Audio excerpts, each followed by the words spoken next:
In this video, I'm going to show you how to add downloads to your products and where your clients can find those downloads once they have purchased your downloadable content.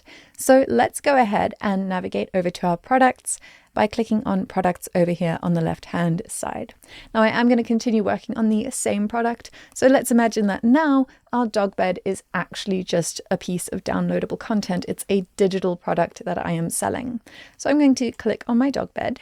And I now want to add downloads to this product. To do that, I'm going to again go to my advanced settings here on the right-hand side, and I'm going to enable downloads.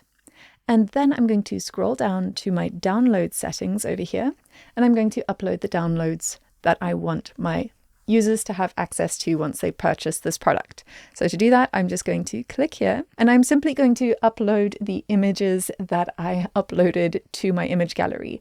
That's what they're purchasing, is the images of the dog in the dog bed.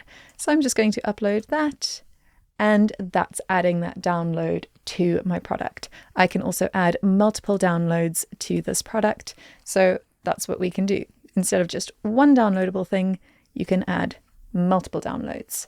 So that is how you can do that. Again, I'm going to scroll up and save those changes.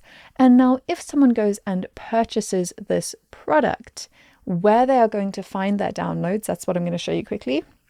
So I'm going to navigate over to my users side, and I've just logged in as a user that I created in the system in an incognito window, so I can show you where they will access it. So to access your downloads, you're going to navigate to your account, come here to downloads, and then any downloads that they have purchased will appear here within the download section. So that is how you can add downloads to your products and where your clients can find those downloadable products once they've purchased them. In the next video, I am going to show you how to add order actions to your products.